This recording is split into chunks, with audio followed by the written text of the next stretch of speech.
یو دوه نه دي چې غپېږي راغپېږي، یو دوه نه دي چې غپېږي راغپېږي، مونږ به چا ته زنځیر اخلو بازار کې. السلام علیکم ملګرو، یو نوی کس دی والله کې پیژنم، خو بس راپسې ویډیو کړې ده او په ویډیو کې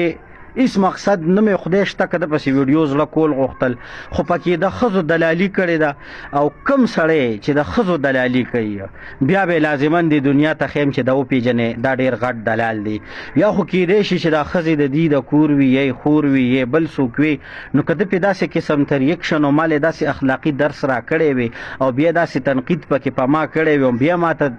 بیا د دغه ښځو دلالي کړی وي، نو بیا به ما ویل چې زه خیر دی دا د تیتلیانو بیجان دی. خو د تیتلیانو بیجان هم ځان ته نه وایي او ځان ته غیر سیاسي م وایي، نو دا بیا دی منافق. راځئ ملګرو د دې لږ د بکواس د سره لږ وره انشاءالله پس د هغې نه زه دله لږ شانته کې یو دوه چوړی مضبوط اپریشن کوم که خیري. او دا پښتنو ټولو مسلمانانو نه زه دا ګیله کوم چې سړی دا ځان د مسلمان و یو دا کلمې ویلې چې لا اله الا الله محمد رسول الله، دا ویډیو ورسوئ چې کوم دی نو ستا ویډیوګانې څوک نه ګوري، دا ماته پته ده. ټیک جو ته چې کومې ویډیوګانې په خلکو ګوري که نه نو دغه جنګۍ راوالي او بس چې کوم دی نو دغه مخامخ ولګې او خبرې ګرو پر سایډ چې کومه ویډیو تاسو ته ښکاري دا کس به تاسو زمانه ډېر ښه پېژنئ بلا کوم چې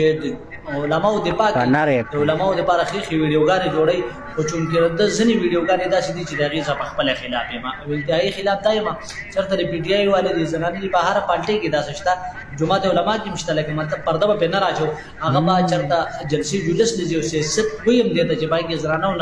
نارینه چې کوم دی دا یو شی دی، یو شان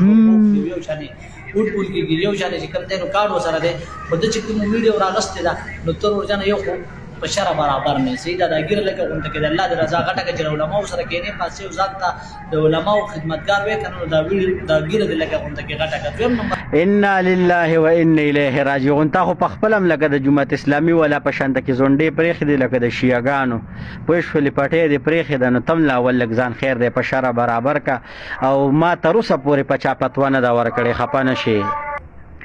نه ما سره دومره اختیار شته دی چې زه په چا فتوا ورکمه. بله خبره دې که دا کړې ده چې د جمعیت الاسلام په جلسو کې هم ښځې وي، نو که د جمعیت الاسلام په جلسو کې چا ښځې ولیدلې زه یم لاس تې پې واچي او بودې ځي پوه شولې. د بجلیګر مولا رنګینره خبره به کوو، که چا د جمعیت الاسلام په جلسو کې ښځې ولیدلې هر چا ته د اجازت ته ځیم چې لاس پې واچوئ او بویې ځئ، دا ستاسو بیا خپلې ښځې، دا بیا ټیک ښځې بني که در ووتلې او که د نه بچ لاړلې بیا به تاسو سړي نه بړواګان به یې او دلګان به یې. خو چونکې ده چې د کومو ښځو په ګاډي ناستې ښځې لغړې ښځې د هغې په سپورټ ده کړی دی، نو تم لږ وضاحت وکړه چې آیا دا ستا خویندې دي یا دا ستاسو ښځې دي چې ته داسې د دو باندې خفه کېږې چې مخ وله پټوه. هغې د خپل شی هم ښکاره کوي او ته راځې ما ته وایې چې ما مخ والا به دې پټ کړو، هغه د دغه نه پټوي، دا ته د هغه څو نه لیدل، هغې د خپل سامان نه دی پټ کړی او ته راځې د ځان نه دې راته دغه جوړ کړی، نو که خویندې دې وي هم دې خلکو ته ووایي او که نه دلالې او بې غیرتې نو بس بیا چې دې هم دقسې د دې ښځو دلالي په دې میډیا باندې کوي. ملګرو دا ویډیو د سره شیر کوي، د ښځو دلال ته ورسوي. د الله په امان.